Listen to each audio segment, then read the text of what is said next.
Hola, ¿qué tal? Soy Juan Naranjo, ¿cómo estáis? Yo muy contento porque hoy os traigo un vídeo en el que voy a recopilar los 5 libros que más he disfrutado de este verano que tristemente y por desgracia acabamos de clausurar. Este verano no he leído tanto como otros veranos, porque es que la verdad es que he tenido un julio y agosto lleno de un montón de cosas y de obligaciones y de asuntos. Pero aún así, bueno, he leído bastante y creo que he tenido bastante suerte con las cositas que he leído. Quería hacer este vídeo antes, lo que pasa que no le veía sentido. Es decir, si tú vas a hacer un vídeo con tus libros favoritos de este verano, tendrás que esperar a que termine el verano. Y eso es a finales de septiembre o incluso, bueno, como a mí me ha pasado, a primeros de octubre. Pero tú no puedes hacer un vídeo con los mejores libros del verano en julio. Yo no quiero señalar a nadie, pero bueno, yo valgo más por lo que callo que por lo que digo. Bueno, dicho esto, también quiero aclarar otra cosa muy importante y es el hecho de que estos libros yo los he leído en verano, pero no transcurren en verano. Es decir, son libros normales y corrientes. Lo digo porque es que hay mucha gente que parece que es que nada más que lee libros de las estaciones que está viviendo. En fin, cada uno con sus taras, pero bueno, yo también lo dejo ahí caer, lo dejo ahí caer, a ver si alguna amiga se da por aludida. En fin, vamos allá, sin más dilación, empiezo. Mirad, este verano me acerqué a un libro y la verdad es que me acerqué por dos motivos, digamos, casi extraliterarios. Por una parte, porque quería darle una oportunidad a leer teatro, que es una cosa que he hecho muy poquito en mi vida, y por otra parte, dando por hecho que si los protagonistas eran gente LGTB, probablemente habría más posibilidades de que me interesase. Así que, bueno, pues esa fue la razón o las razones que me llevaron a animarme a leer La herencia de Matthew López. Creo que ya he esbozado levemente algo sobre este libro por aquí, pero que me lo quería reservar, digamos, una reseña un poquito más profunda para cuando llegase su momento. Mirad, este libro me ha alucinado, o sea, me ha dejado de verdad, sin palabras, es una cosa fuera de este mundo. Eh, Fíjate, las dos razones que me llevaron a darle una oportunidad, en realidad se me olvidaron súper rápido, porque llega un momento en el libro en el que casi ni te das cuenta que es teatro. Es decir, ya has asumido tanto cuál es la estructura, las maneras, las formas de representar teatralmente lo que está sucediendo, que todas esas acciones están en tu cabeza ya, igual que cuando lees una novela. Y a mí me ha parecido mágico ese asunto. Está traducido por Joan Darós, estoy seguro de que eso tiene algo que ver. Y como decía, además también me ha pasado que es que estaba leyendo el libro y me estaba gustando tanto que decía, bueno, tío, es que aunque no hubiese sido, digamos, un libro de contenido LGTBI, me habría encantado igual. Os cuento. Um, este libro cuenta, esta obra de teatro, cuenta la historia de un grupo de hombres gays en Nueva York en dos líneas temporales. Es un poco complejo de explicar porque pasan un montón de cosas y porque hay un montón de personajes y personajes que representan a otros personajes, dos personas que hacen del mismo personaje, pero ya te digo, entras muy rápido en el asunto.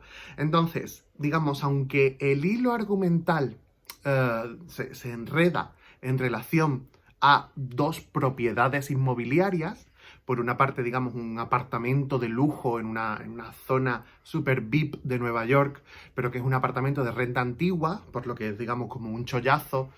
Y por otra parte, es una casa de campo en las afueras, aislada del mundo, en la que durante los años 80 pues unas personas que se quisieron ocupar de estas personas que no tenían familia, que no tenían literalmente donde caerse muertos, pues se ocuparon de recibir y de cuidar y de darles una vida digna en sus últimos días a enfermos terminales de SIDA en los años 80. Entonces, alrededor de esas propiedades inmobiliarias hay un montón de gente, hay un montón de gente, hay 6 o 7 que son, digamos, los protagonistas de este libro, pero aparecen muchos personajes. Y lo que nos cuentan son las interrelaciones de este grupo de hombres a lo largo de los años. Son hombres de distintas generaciones, son hombres de distintas clases sociales y son hombres que, digamos, en los distintos vínculos que van teniendo a lo largo de los años, porque a veces son amigos, a veces son amantes, a veces son enemigos, a veces están casados, a veces hay muerte de por medio también, por supuesto, pues digamos, a lo largo de lo que se nos cuenta de esas relaciones, pues se hablan de los grandes temas de la literatura. Se habla de los celos, del amor, de la obsesión, de la dependencia, de la drogadicción, de la caída a los infiernos, del enamoramiento. Mirad, es que es un libro que se disfruta mucho, que digamos como que te apasiona mucho, que tú lo estás leyendo y lo estás viviendo, está muy bien escrito y bueno, pues este libro se ha llevado pues una barbaridad de este libro y esta obra de teatro se han llevado una barbaridad de premios de muchas clases. Se ha representado en Londres, se ha representado en Broadway. Y bueno, pues ojalá que algún día se represente en España porque me encantaría verlo, aunque de verdad que no, hay cosas que no termino de entender cómo eso se puede representar en un escenario, porque si sí que se puede representar medio fácilmente en la cabeza del lector, no sé cómo eso se puede representar, digamos, escenográficamente. Imagino que habrá mucha gente experta en este asunto y que solucionarán estos temas de dos personas hablando desde distintas épocas, de dos personas haciendo del mismo personaje. Bueno, en fin, no sé. Yo lo he disfrutado un montón. Es un libro que no es nada fácil de reseñar porque no es una historia lineal, porque no es una historia con un solo narrador. Pero de verdad, si os apetece, darles chance y meteos en este asunto porque creo que vais a entrar muy rápido y que lo vais a disfrutar. Bueno, mirad, el siguiente libro del que quiero hablar hoy, que también lo he disfrutado muchísimo este verano, este libro, digamos, como que es muy para mí. Es decir, mientras que La herencia sí que es como bastante sorprendente que me haya gustado tanto, porque es un libro como muy ajeno a lo que yo suelo leer, pues Azúcar quemado. Azúcar quemado es que es un libro que está hecho para mí, eso hay que reconocerlo, porque trata algunos de los temas que más me gustan. Mirad, este libro lo ha publicado Temas de Hoy, es de la autora Avni Doshi y al castellano la ha traducido Raquel Vicedo. Y bueno, pues también ha tenido premios importantes. Cuenta una historia que sucede en India, en la actualidad, o al menos empieza en la actualidad. De repente, nosotros conocemos a la protagonista, que es una mujer, artista, muy profunda, muy reflexiva, que le da muchas vueltas a las cosas y que tiene una relación muy complicada con su madre, muy complicada con su madre. Pero de repente a su madre le diagnostican demencia senil. Y entonces ella como que toma las riendas del asunto y pasa a tener una vida activa en relación a el cuidado de su madre, ¿no? Entonces se la lleva a su casa y ahí digamos como que la historia se disgrega en dos caminos. Por una parte tenemos lo que se nos cuenta en el presente de esta relación entre esta anciana en un momento muy complicado de su vida y una mujer adulta que también está en un momento muy complicado de su vida porque aparte de todos los asuntos de su propia vida personal, está llevando a sus espaldas la enfermedad de su madre, ¿no? Esta es la parte que a mí más me interesa porque es muy auténtica, es muy real, es muy dura, es crudísima. A mí me ha recordado mucho a Apegos Feroces. Si os gustó Apegos Feroces, seguro que vais a disfrutar de Azúcar quemado. Bueno, pues como decía, por otra parte, cuando ellas ya están viviendo juntas, como que empiezan a surgir recuerdos. Y el libro, digamos que nos abre otra vía diferente en la que se nos cuenta la infancia de la protagonista con esa madre. Esa madre le dio a esa niña una vida muy complicada, porque esa madre era muy cabeza loca y además, digamos, como que se aferraba siempre al primer clavo ardiendo que pasase. Ellas dos, hacía, digamos, no sé, 40 años o una cosa así, tuvieron una vida muy compleja. Una vida en la que la madre, digamos, como que abrazó el extremismo religioso y estuvieron ellas viviendo en la indigencia, viviendo en la calle. Entonces, mientras que se nos cuenta el final de la vida de esta mujer y su relación con su hija adulta, también se nos está contando los años de infancia, adolescencia, de crecimiento de la protagonista y especialmente prestando la atención a la relación con la madre, ¿no? Que ya digo que es una relación muy difícil y es una relación en la que hay como cosas que parecen imperdonables, que a veces se barren debajo de la alfombra para poder simplemente continuar. Y creo que es un libro muy honesto. No sé hasta qué punto tiene algo que ver con la vida real de Avni Dosh, pero Avni Doshi, perdón, pero no sé, me ha parecido muy honesto, muy real, muy auténtico y lo he disfrutado un montón, está súper bien escrito. Ya os digo, me ha gustado mucho más la línea argumental del presente que la del pasado, porque a veces entra como en temas como más místicos, más oníricos, que me han interesado un pelín menos, pero que tienen todo el sentido del mundo porque, claro, ellas estaban muy metidas en el mundo de la religión. Pero es que, claro, la verdad es que la cultura, la religión y todo el universo de la India sé poquísimo de ese tema. Así que me ha servido mucho para enterarme de un montón de cosas que desconocía completamente. Así que yo os los recomiendo un montón si os gustan los libros sobre relaciones familiares difíciles, si os gustan los libros sobre vínculos complejos que no son ni blancos ni negros.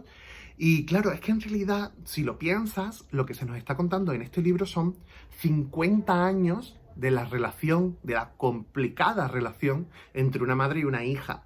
Entonces, es normal que tenga muchos altibajos, que tenga muchas dificultades. Yo os lo recomiendo un montón.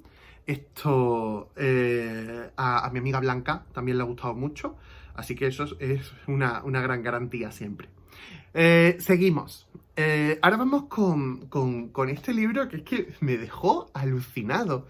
Me dejó alucinado porque como que me devolvió la sensación de cuando eres un niño o una niña y de repente descubres un cuento clásico, un cuento que todo el mundo conoce, del que tú no sabías nada, pero que es una historia tan redonda y tan perfecta que te deslumbra y tú eres muy consciente desde ese primer momento que eso pasa a formar parte de tu estructura mental, de tu vida, de tu mundo, como quieras decirlo, ¿no? El libro se llama Giganta, es una novela gráfica importante, gordita, y el guión está escrito por J.C. de Beney y las ilustraciones, que son de morirse, son de Nuria Tamarit. Cuenta una historia muy clásica. A mí los cuentos clásicos no os creáis que a mí me interesan. Y si me pueden interesar los cuentos clásicos, a lo mejor lo que no me interesan nada son los retellings. Son el volver a contar el cuento clásico, pero desde una perspectiva diferente. Caperucita Roja feminista. Mira, es que no me interesan nada. O sea, yo escribí otro cuento y ya está. Además, eso fue como una moda de muy 2005, que fue una burbuja que a mí me desagradó un montón.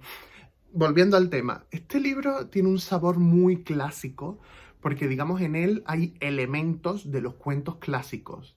Hay una giganta, que es la protagonista, hay caballeros, hay brujas, hay monstruos, Entonces, claro, digamos, son elementos medianamente reconocibles, pero sí que es cierto que están metidos en una batidora, reestructurados y contados, a pesar de que sí que es cierto que tengan una apariencia como muy de cuento clásico, están contados desde una perspectiva 2021 absolutamente es. Este cuento no puede no ser reciente por cómo se enfrenta a asuntos relativos, pues no sé, a la sexualidad, a la independencia, a un montón de cosas, ¿no? Para que os hagáis más o menos una composición del lugar, os cuento que lo primero que nosotros vemos del cuento es un leñador volviendo a casa de noche y cuando va por el camino, de repente en el interior del bosque escucha un llanto que parece humano, ¿no?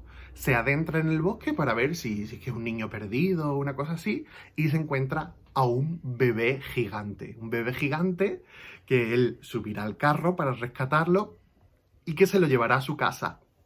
Y claro, en el momento en el que su esposa y sus 7 hijos varones ven a este bebé gigante, pues se quedan loquitos con ella, le ponen de nombre Celeste y la crían en las montañas junto al resto de su familia.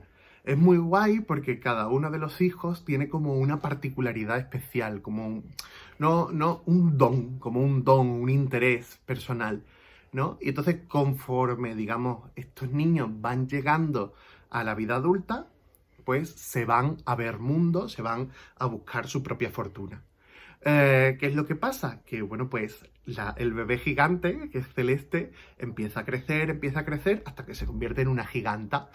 Y llega un momento en el que decide tratar de investigar si ella es la única giganta, de dónde ha salido, por qué está allí y qué es lo que hay en el mundo que le rodea. Entonces, empieza un viaje maravilloso que le llevará a conocer la guerra, el amor, la envidia y que le llevará a distintos sitios, ¿no? A una isla, a una ciudad perdida, que le llevará a conocer príncipes, a conocer brujas, a conocer guerreros, a conocer una banda de un circo, que, bueno, pues irán sumando vivencias a su vida y le irán convirtiendo, pues, en una persona adulta que va encontrando su camino. Es una alegoría preciosa, yo lo disfruté un montón.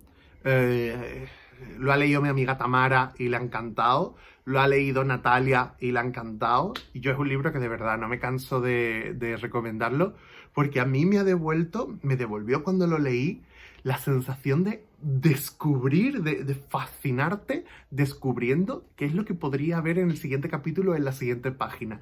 Y me parece eso de despertar estos sentimientos tan infantiles o tan de primer lector o lectora, creo que es un mérito grandioso que han conseguido estos dos autores y que de verdad, que ojalá que muchos de vosotros y de vosotras lo disfrutéis porque merece un montón la pena. Ay, bueno, seguimos porque mirad, si Giganta es como lo más fantástico, lo más rocambolesco, lo más fantasioso, el siguiente libro del que voy a hablar es justo todo lo opuesto, es lo más mundano, lo más ordinario, lo más cotidiano, ¿vale? El libro se llama Todo es inflamable y es de Gabriel Bell. Yo ya había leído otro libro de Gabriel Bell que no me gustó tanto, pero este me ha encantado. Sí que es cierto que tiene todos los ingredientes que para que a mí me guste, porque es una historia autobiográfica en primera persona que cuenta un hecho real, un episodio de su vida, ¿no? Lo ha publicado La Cúpula, que ya sabéis que amo todo lo que sacan y todo lo que hacen, y está traducido por Rubén Lardín. Gabriel Bell lo que nos cuenta es cómo ella, estando en su casa, en su apartamento en Nueva York, viviendo su vida, dibujando, intentando abrirse camino en el mundo de la ilustración y del arte, de repente recibe una llamada y son unos vecinos de su madre que le avisan de que la casa de su madre ha ardido. Entonces, bueno, pues ella primero en el pánico de saber si la madre está bien o mal y después en la duda, en la incertidumbre de qué puede hacer ella para echarle un cable a su madre. También de si ella pinta algo allí o no, porque tampoco es que sean muy cercanas y además viven a un país de distancia, porque viven muy lejos en Estados Unidos la una de la otra. Entonces al final lo que pasa, bueno, al final no, esto pasa al principio, ella pues coge un avión, deja, digamos, sus obligaciones en manos de amistades, de vecinos y tal, coge un avión y se va a visitar a su madre. Y ahí se nos presenta un mundo muy distinto al que habíamos visto al principio de una joven artista en Nueva York. Y se nos presenta un mundo muy auténtico, muy real, muy crudo, porque es las vidas difíciles, miserables, en los márgenes, en la pobreza de mucha gente que vive ajena al sistema en Estados Unidos, ¿no? Estamos hablando de gente que vive en parques de caravanas, gente que tiene lo justo para comer, gente que no posee nada, que está de prestado en todos sitios, que sobrevive porque fulanito le echa un cable y menganito le echa un cable, ¿no? Creo que además esto es algo que se está viendo últimamente mucho, por ejemplo, en el cine, ¿no? Que nos está mostrando como la cara B del sueño americano, por decirlo de alguna manera. Bueno, pues está Gabrielle, que es la protagonista, que es la autora, la protagonista, la que está contando su historia, digamos, se encuentra con su madre y empiezan ambas a gestionar todos los asuntos en relación al seguro, en relación a dónde dormir, en relación a cómo reconstruir la casa, en relación a la caravana en la que se supone que van a vivir provisionalmente, ¿no? Y es muy curioso porque es un libro en el que la madre y la hija se la pasan haciendo recados, charlando mientras conducen, comiéndose una hamburguesa. Son las cosas más del día a día, pero es que en realidad es un libro muy realista porque nuestras vidas cotidianas, quitando eventos extraordinarios que de vez en cuando suceden, nuestras vidas son esos. Eh, Charlas anodinas con la gente que nos rodea, recados, preocupaciones, cansancio, ansiedad. Entonces, es muy bonito ver eso plasmado en arte, ver eso plasmado en una novela gráfica, porque de alguna forma como que dice, oye, que no solo tu vida es anodina, que la vida de casi todo el mundo es así de anodina. Y yo he querido contar aquí un suceso dramático en una vida anodina y cómo, bueno, pues cómo una madre y una hija se sobreponen a ello y cómo una madre y una hija se enfrentan a ello y cómo una madre y una hija tratan de solventar ese bofetón que de repente les ha dado la vida, ¿no? Entonces, pues es un cuento, es una narración muy del día a día, de eso, de una visita de vamos a comprar una hornilla, pero esa hornilla no entra aquí, pero no sé qué, no sé cuánto. A lo mejor así contado no tiene tanto interés como a mí me ha producido, porque es que me ha encantado ver plasmado en papel, digamos, las preocupaciones de las vidas normales. Así que yo los recomiendo un montón. Como digo, se llama Todo es inflamable, haciendo referencia, evidentemente, a la casa. y, y eso, que los recomiendo un montón. Mirad, y el quinto libro, mi quinto favorito de este verano, ha sido un librito que de verdad es que me ha conquistado. Además, es que es muy raro porque pienso en él y escucho unas notas musicales que seguro que reconocéis porque son el Rhapsody in Blue de Gershwin, que es una composición que tiene un punto intermedio entre el jazz y la música clásica, es de principios del siglo XX y pues es un elemento que tiene mucha importancia en este libro, no solo le da título, sino que además, digamos, en la historia tiene un peso. Nosotros nos enfrentamos, abrimos el libro y es una familia adinerada en la Italia de finales de los años 20, principios de los años 30. Vemos que es una familia judía que tienen muy buena posición económica y que tiene muchos planes de futuro, ¿vale? Eso es lo primero que se nos presenta. Este libro es de el italiano Andrea Serio, que dibuja con lápices de colores, que es para morirse de gusto, de verdad, qué cosa más bonita y qué difícil es esa técnica y qué fácil hace él que parezca. Es dificilísimo el tema lápices de colores, para que quede así. Está traducida por Julia Osuna y en España lo ha editado Sapristi.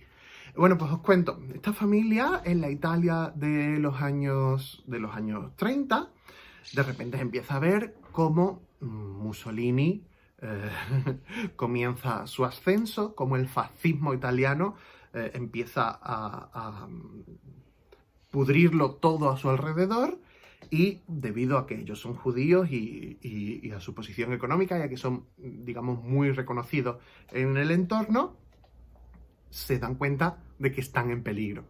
Como están en peligro, mandan a este hijo, al protagonista, lo mandan a Estados Unidos. Entonces, es una historia de migración de ida y vuelta, por decirlo de alguna manera, porque es la ida de este chico privilegiado, de una familia rica, italiana, a Estados Unidos, y cómo allí de repente se encuentra sin nada, se encuentra desprotegido, se encuentra viviendo en una casa con un montón de primos y de primos hermanos, sobreviviendo en un invierno gélido neoyorquino que contrasta, digamos, con los colores, con la luz, con el ambiente tan cálido de esa Italia del principio del libro.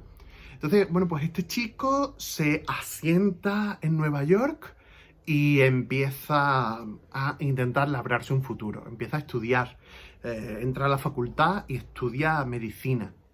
Y cuando empieza a estudiar medicina, ¿vale?, estalla la Segunda Guerra Mundial. Y cuando estalla la Segunda Guerra Mundial, a pesar de que él ya tiene una vida en Estados Unidos y a pesar de que tiene una relación amorosa en Estados Unidos y tal, él piensa, se da cuenta de que su obligación es volver a su Italia natal para intentar poner su grano de arena contra el fascismo que le expulsó de su país y que ha arruinado el futuro suyo y el de su familia, ¿no? Entonces, él vuelve a Italia, esta vez como médico de guerra. Y bueno, pues ya no voy a contar más, pero bueno, pues es un libro delicioso, es un libro en el que los silencios son importantísimos, en el que el dibujo te transporta totalmente, y es un libro que yo he disfrutado un montón y que recomiendo una barbaridad. Si os gusta, pues eso, la historia del siglo XX, si os gustan las historias familiares, pues lo vais a disfrutar un montón. En fin, estos son los 5 libros de los que yo os quería hablar hoy. Espero que estéis muy bien. Espero que, si habéis leído alguno de los 5, por favor, decídmelo, que me encantará comentarlo con vosotros y con vosotras, porque la verdad es que estos 5 en concreto no tengo mucha gente con los que hablar de ellos. Así que decídmelo y charlamos un rato. Y bueno, pues nada más. Si os gusta mi contenido, ya sabéis que podéis suscribiros al canal dándole al botoncito de aquí abajo y dándole a la campanita. Y bueno, pues también podéis encontrarme en otras redes sociales donde voy subiendo otro contenido, tanto de los libros que voy leyendo sobre la marcha, como de otras muchas cosas. Espero que os haya gustado mucho este vídeo sobre mis lecturas favoritas de verano de 2021. Ya no voy a hacer ningún vídeo recopilatorio de lecturas favoritas hasta el de finales de diciembre, hasta el de Navidad, que ya sabéis que el año pasado lo hice así y creo que lo hice bien. En vez de publicarlo en plan el 30 de diciembre, lo publiqué como el 15, 16, 17 de diciembre, para así, si alguien está falto de ideas para regalar libros para Navidad, pues igual con este ranking que yo voy a hacer de mis libros favoritos del año, se le enciende la bombilla. Así que por eso este año lo voy a publicar entre el 15 y el 20 aproximadamente de diciembre, por si os sirve para daros ideas. Y nada más, que espero que estéis fenomenal, que os mando un abrazo muy grande, que espero que la vuelta a la normalidad haya sido tolerable, que menos, y que nos vemos la semanita que viene.